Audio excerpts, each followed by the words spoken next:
तो हमारा अब अगला टॉपिक होगा प्रिंसिपल ऑफ होमोजेनिटी के बाद जो हम लोग अब पढ़ने वाले हैं रिलेशन बिटवीन फंडामेंटल और फिज़िकल क्वांटिटीज़, यानी कि फ़िज़िकल क्वांटिटीज़ में आपस में क्या रिलेशन है। इससे पहले हम लोगों ने देखा था कि डायमेंशनल की क्या टाइप्स होती हैं, यानी कि फ़िज़िकल क्वांटिटीज़ की क्या कैटेगरीज़ होती हैं, जिसमें कि हम लोगों ने देखा था डायमेंशनल कांस्टेंट्स, डायमेंशनल वेरिएबल्स और डायमेंशनल लेस कांस्टेंट्स, यानी कि जो पाई, ट्रिग्नोमेट्रिक फंक्शंस, ये सब की कोई डायमेंशंस नहीं होती हैं। इसके बाद डायमेंशनल लेस वेरिएबल्स, यानी कि ऐसे वेरिएबल्स जो कि जिनकी वैल्यू बदलती हैं पर उनकी कोई डायमेंशंस नहीं होती हैं।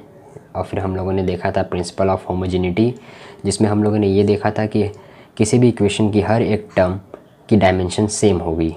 अब इस एप्लीकेशन डायमेंशन एनालिसिस में कई एप्लीकेशंस हैं, जैसे कि हम लोगों ने पहला देखा था कि इक्वेशन की करेक्टनेस को भी चेक करने के लिए हम लोग डायमेंशंस का यूज़ कर सकते हैं। अब आगे देखते हैं रिलेशन बिटवीन फिज़िकल क्वांटिटीज़। तो सेकंड इसका एप्लीकेशन है कि to derive the relation between physical quantities. देखिए, अगर हम इस चीज़ को समझें कि फ़िज़िकल क्वांटिटीज़ यानी कि जो हमारी फंडामेंटल क्वांटिटीज़ या फ़िज़िकल क्वांटिटीज़, दोनों में से कोई एक चीज़ को हम बोलेंगे, और अगर मैंने दोनों को ही बोल दिया है तो आप ये समझिएगा कि दोनों एक ही चीज़ है, क्योंकि फ़िज़िकल क्वांटिटी और फंडामेंटल क्वांटिटी वो ही क्वांटिटी हैं जो कि नेचर में एग्जिस्ट करती हैं। तो अब हम लोग जो लिखा रहेगा उसको ही पढ़ेंगे और आप इसको फंडामेंटल क्वांटिटीज़ भी बोल सकते हैं। To derive the relation between physical quantities, आपस में इनके बीच में क्या रिलेशन है। एग्जाम्पल के तौर पे देखें तो पहला एग्जाम्पल ये कहता है कि let the potential energy of an object depends upon its mass m, acceleration, ये एक्सेलरेशन लिखा हुआ है, acceleration due to gravity g and height h। Find the expression for potential energy m, g, h। यानी कि इस question में ये बताया गया है कि एक पोटेंशियल एनर्जी, किसी ऑब्जेक्ट की पोटेंशियल एनर्जी डिपेंड कर रही है मास पे, उस ऑब्जेक्ट के मास पे। एक्सेलरेशन ड्यू टू ग्रेविटी, उस ऑब्जेक्ट पे जो ग्रेविटी लग रही है वो उस पे डिपेंड कर रही है पोटेंशियल एनर्जी, और उसकी हाइट पे कि उसकी जो सरफेस से जितनी उसकी ग्राउंड से उसकी जितनी हाइट है उस पे वो डिपेंड करती है। तो किसी ऑब्जेक्ट की पोटेंशियल एनर्जी मास पे, ग्रेविटी पे और हाइट पे डिपेंड करती है। इसका हमें एक्सप्रेशन निकालना है कि ये किस तरीके से एक्सप्रेशन इसका आएगा। तो चलिए आगे देखते हैं। पहले हम लोग लेट कर लेंगे, let potential energy directly proportional to mass to the power a, gravity to the power b और height to the power c। तो ये हो जाएगा पोटेंशियल एनर्जी। ये देखिए, ये जो potential energy directly proportional to m के पावर a, g के पावर b और h के पावर c इस तरीके से लिखा हुआ है। इसका मतलब है कि ये इस पे डायरेक्टली डिपेंड कर रहा है, यानी कि पोटेंशियल एनर्जी इस पे डिपेंड कर रहा है, इन तीनों क्वांटिटीज़ पे डिपेंड कर रहा है। तो इस तरीके से हमने इन पे पावर a, b, c अपने से ही ले लिया है, क्योंकि हमें नहीं पता है कि ये मास, यानी कि इस ऑब्जेक्ट की पोटेंशियल एनर्जी है, उसके मास पे पावर 1 लगेगा कि 2 लगेगा कि 3 लगेगा, ये इसके बारे में हमें नहीं पता। तो इसलिए हम लोगों ने लेट कर लिया है कि इनके ऊपर पावर a है, b है और c है। तो ये इसलिए भी लिया गया है ताकि कभी कभी होता क्या है कि अगर किसी फार्मूले में आप देखेंगे तो जैसे काइनेटिक एनर्जी की अगर फार्मूले की बात करी जाए तो काइनेटिक एनर्जी का फार्मूला होता है हाफ mv²। यहाँ पे हम देख सकते हैं कि जो ये v है स्पीड, इसके ऊपर पावर 2 लगी हुई है। ये एक्सप्रेशन आया कैसे, इसको हम लोग देखेंगे अभी। तो इसी तरीके से हमें भी यहाँ पे इसलिए पावर ले लिया गया है हम लोगों ने, ताकि हमें ये पता चल सके कि इन पे जो फाइनल एक्सप्रेशन आएगा पोटेंशियल एनर्जी का, जो कि इन तीनों चीज़ पे डिपेंड कर रहा है, उस पर पावर क्या लगी हुई है। पावर 1 है तो सिर्फ इसी तरीके से लिखा रहेगा, अगर पावर कुछ लगी रहेगी तो उसको हम लोग उस फॉर्म में लिखेंगे उसकी एक्सप्रेशन को। अगर फिर इसके बाद अगर ये डायरेक्टली प्रोपोर्शनल जो साइन लगा हुआ है, इस प्रोपोर्शनलिटी साइन को हटाने के लिए हम लोग एक कांस्टेंट का यूज़ करते हैं, जिसे हम लोग के लेते हैं। जनरली फिज़िक्स में हम लोग जब भी प्रोपोर्शनलिटी साइन को हटाते हैं तो प्रोपोर्शनलिटी साइन मतलब ये हटेगा कैसे, इसको हटाने के लिए ही हम लोग, इस साइन को चेंज करने के लिए ही हम लोग इक्वल टू का इस्तेमाल करते हैं। ये साइन चेंज होता है इक्वल टू में, और इक्वल टू में ये तभी चेंज हो सकता है जब इसके साथ हम एक कांस्टेंट को मल्टीप्लाई करते हैं। ये के काइनेटिक एनर्जी नहीं है, ये एक कांस्टेंट है। यहाँ के लिया गया है, आप जेड ले सकते हैं, एक्स ले सकते हैं, कुछ भी ले सकते हैं, लेकिन वो एक कांस्टेंट रहेगा, यानी कि उसका कोई एक पर्टिकुलर वैल्यू, फिक्स्ड वैल्यू रहेगी। तो ये हो जाएगी इसकी वैल्यू, यानी कि कांस्टेंट वैल्यू रहेगी। तो ये प्रोपोर्शनलिटी का साइन हट गया, इक्वल टू लग गया, एक कांस्टेंट मल्टीप्लाई हो जाएगा। इस कांस्टेंट की वैल्यू अगर 1 रहेगी तो सिंपली ये फार्मूला इस तरीके से आएगा एक्सप्रेशन में। अब काइनेटिक एनर्जी, ये जो हमने ऊपर लिखा था, इसको के डॉट ई डॉट ऐसे लिख सकते हैं ताकि ये इसके से मिक्स ना हो जाए। इसके आगे देखिए पोटेंशियल एनर्जी, हम लोगों ने डायरेक्ट प्रोपोर्शनलिटी का साइन हटा दिया।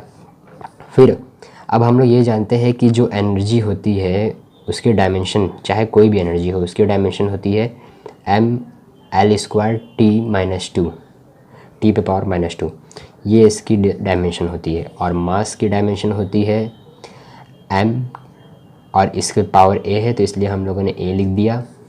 अब यहाँ पे एक्सेलरेशन ड्यू टू ग्रेविटी, यानी कि एक्सेलरेशन की जो डायमेंशन होगी वो होगी Lt-2, और हाइट की जो पावर होती है जिसको कि हम लोग मेज़र करते हैं लेंथ में यूनिट, तो इसलिए इसकी जो डायमेंशन होगी ये L होगी, इस पे पावर C।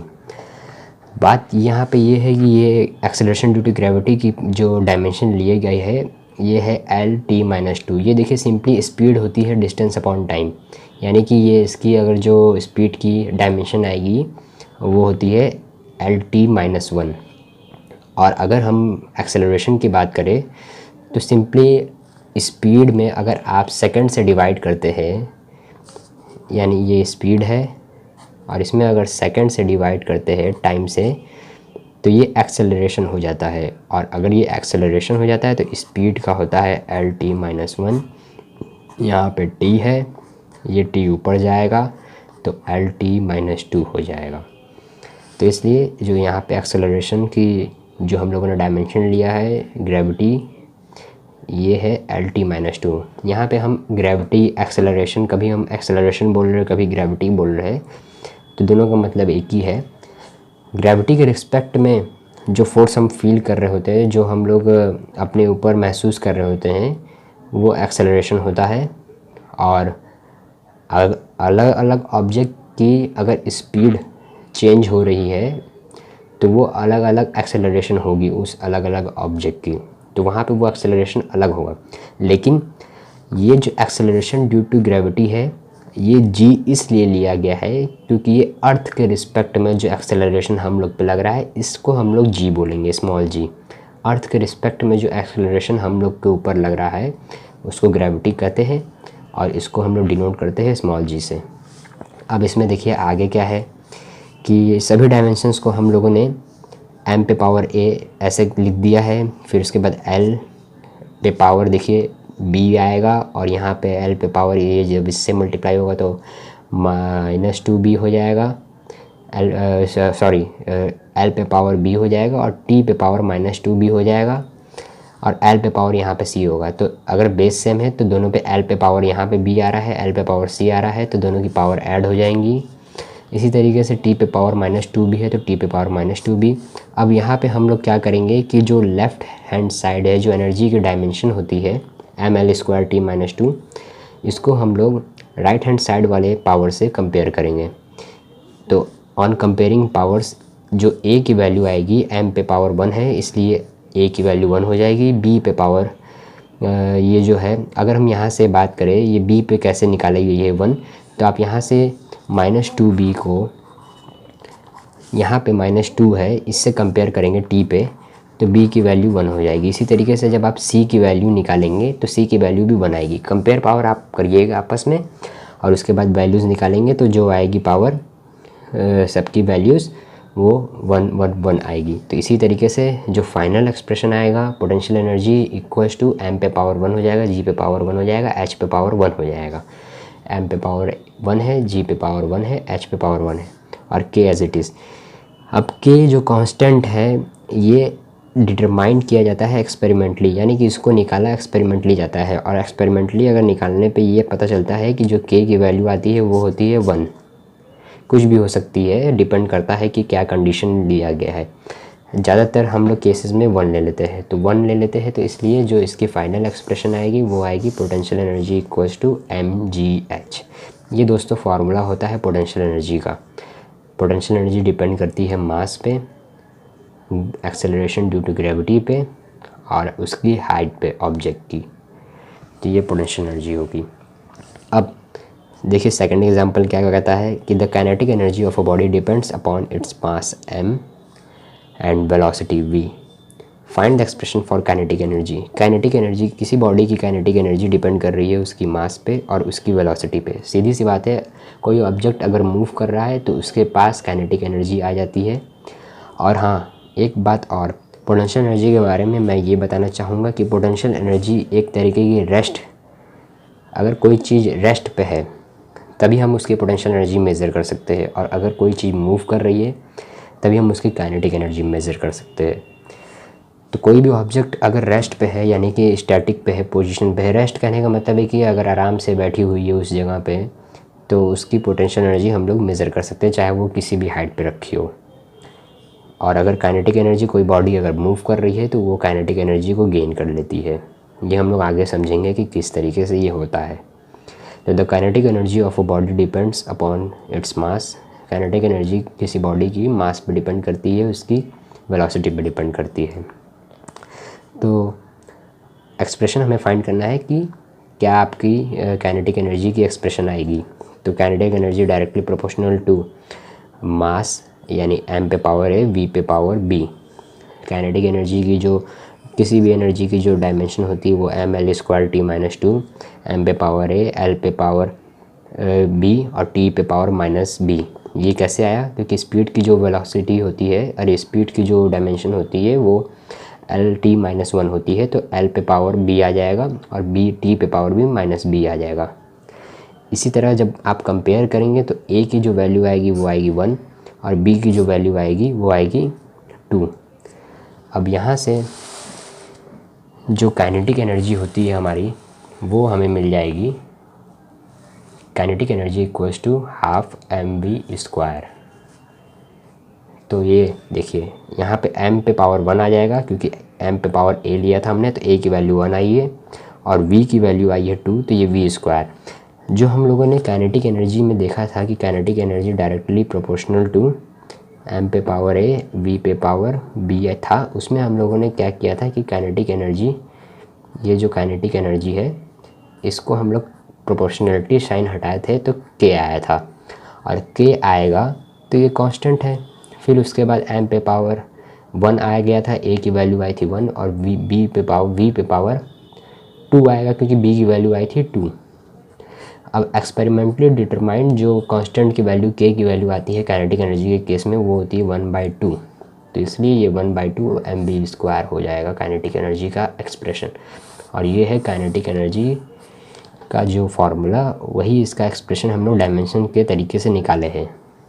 अब देखिए अगला एग्जांपल ये है, the time period of a simple pendulum depends on length of the pendulum L and acceleration due to gravity G।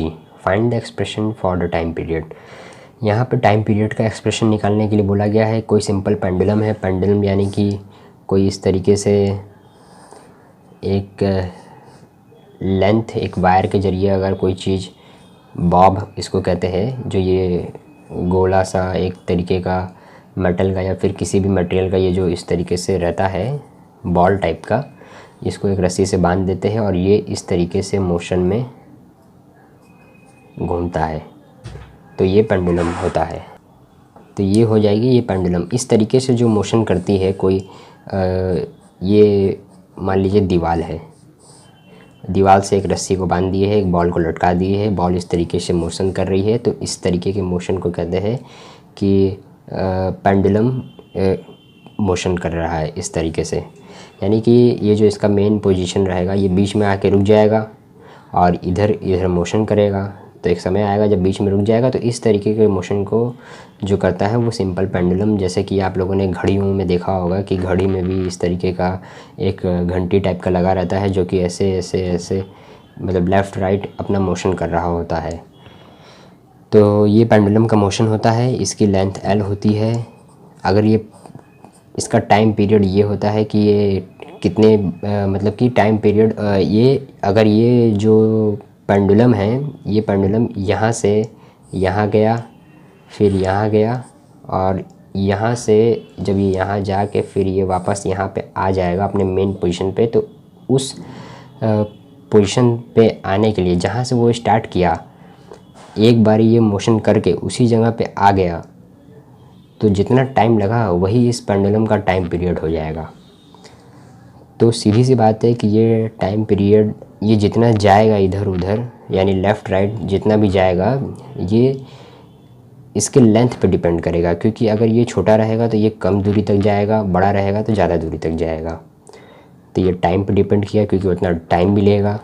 और एक्सेलरेशन ड्यू टू ग्रेविटी यानी कि अर्थ के रिस्पेक्ट में जो ग्रेविटी लग रही है वो तो लगती ही रहेगी क्योंकि ये अर्थ पे हम लोग कर रहे हैं। तो time is depend upon length and acceleration due to gravity G direct. तो इस तरीके से हम लोग लिख लेंगे कि time period is directly proportional to L to the power A and G to the power B। Time का जो डायमेंशन होता है हम लोग जानते हैं कि सेकंड होता है इसका यूनिट, और इसका डायमेंशन को हम लोग रिप्रेजेंट करते हैं T से। तो T इसको हम लोग लिख लेंगे। यहाँ मास और लेंथ टाइम के डायमेंशंस में नहीं होता है, इसलिए m पे पावर 0 L पे पावर 0 हम लोगों ने ले लिया है ताकि हमें इस एक्सप्रेशन को फाइंड करने में प्रॉब्लम ना हो। अब लेंथ का जो डायमेंशन होता है वो होता है L। ग्रेविटी यानी एक्सेलरेशन इसका डायमेंशन होता है LT-2, इस पे पावर B हो जाएगा। जब हम इन पावर को आपस में सॉल्व करेंगे तो L पे पावर A प्लस B हो जाएगा, T पे पावर -2 भी हो जाएगा। यहाँ से हम पावर को कंपेयर करेंगे तो -2B इक्वल्स टू -1, यहाँ B की वैल्यू -1/2 हो जाएगी। और A प्लस B को जब हम लोग 0 से कंपेयर करेंगे L की पावर को, तो यहाँ से A की वैल्यू जो आ जाएगी वो हो जाएगी +1/2। तो T इक्वल्स टू यहाँ पे प्रोपोर्शनलिटी का साइन हटा के हम लोग K लिख देंगे। L पे पावर A थी तो +1/2 और G पे पावर -1/2 क्योंकि B पे जो वैल्यू आई थी वो -1/2। तो इस तरीके से ये माइनस अगर किसी भी लेटर पे या फिर किसी भी नंबर पे अगर माइनस पावर में है न्यूमरेटर में, तो वो उसको हम लोग डिनोमिनेटर में लिख सकते हैं क्योंकि ये डिनोमिनेटर में ही होता है। क्योंकि पावर नेगेटिव है इसलिए ये नीचे चला जाएगा। अब इसी तरीके से T equals to K L पे पावर 1/2 अपॉन G पे पावर 1/2। और दोस्तों अगर कोई भी नंबर है उस पे पावर 1/2 है तो पावर 1/2 शो करता है रूट को, अंडर रूट को। ये इस तरीके का जो रूट हम लोग जानते हैं ये पावर को शो करता है, इसकी वैल्यू ही होती है 1/2 ये रूट। और अगर क्यूब रूट की बात करें तो क्यूब रूट में हम लोग यहाँ पे 3 लिख देते हैं, इसको बोलते हैं 1/3। फोर्थ रूट रहेगा तो 1/4। इसी तरीके से जो पावर 1/2 होती है तो उसको रूट लिखते हैं। यहाँ पे रूट लग जाएगा 1/2 और यहाँ पे G पे भी 1/2 रूट। तो दोनों रूट अगर दोनों पे रूट है तो इसको हम लोग कलेक्टिवली लिख सकते हैं एक साथ। L पे पावर 1/2 और G पे पावर 1/2 को रूट में करके लिख सकते हैं। तो यहाँ पे T की वैल्यू जो आएगी वो होगी 2π√L/G। और यहाँ से जो K की वैल्यू आई है वो होती है 2π। ये एक्सपेरिमेंटली हम लोग निकालते हैं, एक्सपेरिमेंट करते हैं तो यहाँ से K की वैल्यू 2π आती है। अब देखिए K की वैल्यू 2π कैसे आएगी। अगर हमें लेंथ पता है और एक्सेलरेशन ड्यू टू ग्रेविटी जो कि हमें पता ही है, आगे हम लोग बात करेंगे इसके बारे में।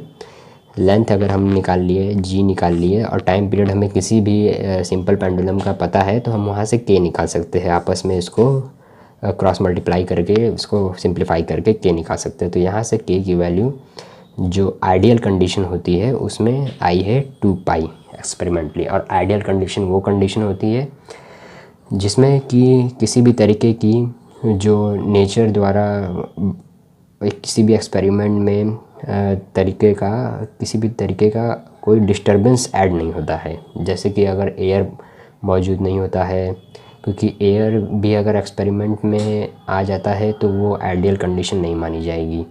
और इसी तरीके से अगर कोई वाटर के अंदर आप कर रहे हैं तो एक्सपेरिमेंट, तो वो भी आइडियल कंडीशन नहीं मानी जाएगी।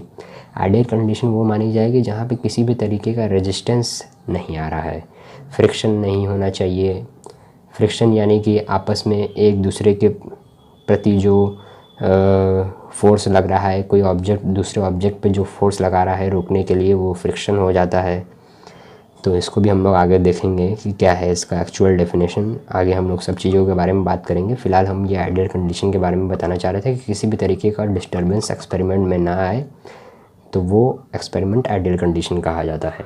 अब इसी के साथ अगला जो एग्ज़ाम्पल है वो है velocity of a wave in a stretch string depends upon tension T in the string and its mass per unit length mu. देखिए ये एक सिंबल है, ग्रीक सिंबल, इसको म्यू कहते हैं, MU पढ़ेंगे हम लोग म्यू। तो ये ग्रीक सिंबल है, इसको इस तरीके से लिखते हैं mu equals to mass per unit length, यानी कि ये हो यहाँ पे बता रहा है कि ये मास पर यूनिट लेंथ यानी कि अपॉन लेंथ, ये मास पर यूनिट लेंथ हो गया म्यू। तो किसी स्ट्रेच स्ट्रिंग है, यानी कि कोई स्ट्रिंग है जो कि स्ट्रेच्ड हो रहा है, यानी कि उसको खींचा जा रहा है, और उस स्ट्रेच करने के वजह से जो उसकी स्पीड हो रही है, वो स्ट्रेच जो स्ट्रिंग है वो कंप्रेस होगा, फिर उसके बाद वो खुलेगा। तो इस तरीके से जो उसका वो स्पीड रहेगा वो डिपेंड कर रहा है उसके खिंचाव पे, और खिंचाव होता है टेंशन, यानी कि फोर्स से, जिस फोर्स से वो स्ट्रेच हो रहा है और जिस फोर्स से वो खुल रहा है, तो उसको टेंशन बोलते हैं। यहाँ पे हम लोगों ने टी लिया है उसको, इसके बारे में भी आप आगे समझेंगे। फ़िलहाल हम लोग यहाँ पे इतने एग्जांपल पे ध्यान देते हैं कि हम लोग डायमेंशन से कैसे उसको एक्सप्रेशन को निकालेंगे। तो वो डिपेंड कर रहा है उसके टेंशन पे और मास पर यूनिट लेंथ पे, यानी म्यू पे। टेंशन को फोर्स भी कहते हैं क्योंकि ये एक तरीके का खिंचाव होता है, और किसी भी चीज़ को अगर आप खींच रहे हैं तो उस पर फोर्स लग रहा है, तभी आप खींच रहे हैं। तो ये वेलोसिटी डिपेंड कर रहा है टेंशन T पे पावर A हो जाएगा, म्यू पे पावर B हो जाएगा। अब यहाँ से हम जो जानते हैं वेलोसिटी की जो डायमेंशन होती है LT-1 होती है। टेंशन यानी फोर्स की जो डायमेंशन होती है वो फोर्स का जो फार्मूला होता है उससे निकल जाएगा, मास इनटू एक्सेलरेशन। तो मास यानी कि m और एक्सेलरेशन यानी कि LT-2। तो ये हो गया फोर्स का डायमेंशन, और इस पे पावर A। और जो मास पर यूनिट लेंथ है यानी कि m और L ऊपर जाएगा तो L-1 हो जाएगा। इसी तरह जो म्यू का जो डायमेंशन आएगा वो L-1 यानी मास पर यूनिट लेंथ का आएगा ML-1 पे पावर B हो जाएगा। आपस में इसको सिंप्लीफाई करेंगे तो LT-1 हो जाएगा। पावर जब कंपेयर करेंगे तो A की वैल्यू आ जाएगी 1/2, और यहाँ से B की वैल्यू आ जाएगी -1/2। अब जब हम इसको यहाँ पे A की जगह रखेंगे ये और B की जगह रखेंगे दोनों की वैल्यू को, तो जो T पे आएगी वो आएगी velocity is equals to K, T पे पावर 1/2 और B पे पावर -1/2, यानी म्यू पे पावर -1/2। तो म्यू पे पावर जो -1/2 है वो नीचे चला जाएगा, तो वो आ जाएगा V इक्वल्स टू K, और ये अंडर रूट में आ जाएगा क्योंकि 1/2 मैंने बताया था। तो ये T अपॉन म्यू, इस तरीके से ये x का एक्सप्रेशन आ जाएगा। जब आप सॉल्व करेंगे तो आपको ये मिल जाएगा। तो देखिए यहाँ से जो k की वैल्यू हम लोगों ने लिया है वो लिया है एक्सपेरिमेंटली 1, तो यहाँ से v की जो एक्सप्रेशन आ जाएगा √T/μ। अब अगला एग्जांपल देखिए, the velocity of sound depends on elasticity of the medium and density of the medium. Find the expression for velocity. एक वेलोसिटी है कि साउंड की वेलोसिटी, यानी कि जो हम बोल रहे हैं उसकी स्पीड जो है, जो आपके कानों तक पहुंच रही है या फिर किसी जगह तक पहुंच रही है, तो वो उसकी स्पीड होती है। अगर उसकी स्पीड है तो वो डिपेंड कर रही है इलास्टिसिटी ऑफ द मीडियम, यानी कि अगर हम कोई टेबल पे मार रहे हैं तो उसके अंदर भी जो साउंड जहाँ तक जाएगी वो डिपेंड करेगी उस टेबल की इलास्टिसिटी पे, यानी कि उसके खिंचाव पे। अगर खिंचाव आपकी ज़्यादा है तो वो ज़्यादा दूर तक ट्रैवल करेगा या नहीं करेगा वो देखेंगे हम लोग। वो डिपेंड करता है, जैसे अगर कोई हार्ड ऑब्जेक्ट है तो उस पर अगर आप हिट करेंगे तो जो साउंड है वो बहुत दूर तक ट्रैवल करेगा, और हार्ड ऑब्जेक्ट की इलास्टिसिटी यानी कि कम होती है, क्योंकि वो खिंचाता कम है। अगर इसको खिंचाने वाले तरीके से देखा जाए तो इलास्टिसिटी क्या होती है, इसको हम लोग आगे भी डिफाइन करेंगे। फिलहाल हम लोग यहाँ पे एक्सप्रेशन ढूंढ रहे हैं कि वेलोसिटी की क्या एक्सप्रेशन होगी, और डेंसिटी पे डिपेंड करेगा उस ऑब्जेक्ट की, यानी कि जिस डेंसिटी पे, यानी डेंसिटी ऑब्जेक्ट डिपेंड करेगा। अगर हम ऑब्जेक्ट पे हिट कर रहे हैं, साउंड ऑब्जेक्ट में जा रहा है, या फिर मीडियम पे, जिस मीडियम में हम बोल रहे हैं, अगर हमारे पास एयर मौजूद है तो एयर की क्या डेंसिटी है उस पर डिपेंड करेगा। हर चीज़ की कुछ ना कुछ डेंसिटी होती है, क्योंकि वो डेंसिटी होती है मास अपॉन वॉल्यूम, और हवा की भी कुछ मास होता है, यानी कि हवा का भी वज़न होता है, भले हमें महसूस ना हो लेकिन उसकी भी एक वज़न होती है। वो हम लोग आगे बात करेंगे। अगर आपको नहीं समझ में आए तो आप हमें कमेंट में बता सकते हैं, मैं उसको और अच्छे से आपको एक्सप्रेस करूँगा, क्योंकि यहाँ पे हम लोग बात कर रहे डायमेंशंस की, तो हम लोग अपने टॉपिक से चेंज ना हो जाए, इसलिए मैं इसी पे रहना चाहता हूँ। अगर आपको किसी भी तरीके की क्वेरीज़ की अगर आपको क्वेश्चन आते हैं दिमाग में कि किस तरीके से क्या होता है, आप नेचर में क्या एग्जिस्ट करता है, किस तरीके से ये हो रहा है, हमें नहीं समझ में आ रहा है, तो आप हमें कमेंट में बताइए। मैं ज़रूर करूँगा कोशिश कि मैं उस पर एक वीडियो बनाऊँ। Find the expression for velocity. तो इलास्टिसिटी जो होती है उसकी डायमेंशन होती है m(l-1 t-2), और डेंसिटी होती है, ये जो इलास्टिसिटी की डायमेंशन होती है, ये देखिए हम लोगों ने यहाँ पे ले लिया है, और ये कैसे आया ये आगे देखिएगा। डेंसिटी की होती है मास अपॉन वॉल्यूम, ये ml-3, और वेलोसिटी डिपेंड कर रही है इलास्टिसिटी पे पावर a, d पे पावर b, यानी डेंसिटी। तो यहाँ पे प्रोपोर्शनलिटी साइन हट गया, k e to the power a d to the power b। Velocity LT-1, यहाँ पे m 0 है तो इसलिए m नहीं है, तो इसलिए m पे पावर 0 ले लिए है। यहाँ से जब हम लोग इलास्टिसिटी का डायमेंशन रखेंगे तो ml-1 t-2 पे पावर a आ जाएगा, और ml-3 पे पावर b हो जाएगा। जब हम आपस में इसको सॉल्व करेंगे, पावर कंपेयर करेंगे, तो a की जो वैल्यू आएगी वो 1/2 आएगी, b की जो वैल्यू आएगी -1/2 आएगी। तो वेलोसिटी इसी तरीके से यहाँ पे आ जाती है। k की वैल्यू अगर 1 ले लेते हैं कांस्टेंट, वेलोसिटी हो जाएगी √E/d। ये इसकी एक्सप्रेशन हो जाती है। इस तरीके से देखिए हम लोगों ने ये जाना कि ये जो फंडामेंटल क्वांटिटी थी और ये जो फंडामेंटल क्वांटिटी थी, इसके आपस में बीच में क्या रिलेशन है। कि ये देखिए इसका रिलेशन ये है कि ये न्यूमरेटर में है, ये डिनोमिनेटर में है, और ये इस तरीके से इस पर डायरेक्टली डिपेंड कर रहा है, ये इन्वर्सली डिपेंड कर रहा है। अगर किसी ऑब्जेक्ट की देखिए ये किस तरीके से डिपेंड कर रहा है, इसके नेचर से हम लोग बहुत चीज़ बता सकते हैं। अगर ये डायरेक्टली डिपेंड कर रहा है, यानी कि ये न्यूमरेटर में है, डिनोमिनेटर में मैं जो बोल रहा हूँ ये रिलेशन बना हुआ है, ये बहुत कुछ बताता है कि ये इस पर क्या असर पड़ेगा, वेलोसिटी पे क्या असर पड़ेगा, या फिर इलास्टिसिटी पे क्या असर पड़ेगा, डेंसिटी पे क्या असर पड़ेगा। ये इक्वेशन की मदद से आप बता सकते हैं कि इन सब पे क्या असर पड़ेगा। इसके बारे में हम लोग आगे बात करेंगे। फ़िलहाल हम लोगों ने रिलेशन फिज़िकल क्वांटिटीज़ के बीच आपस में जो डिफ़ाइन करना था वो हम लोगों ने कर लिया है।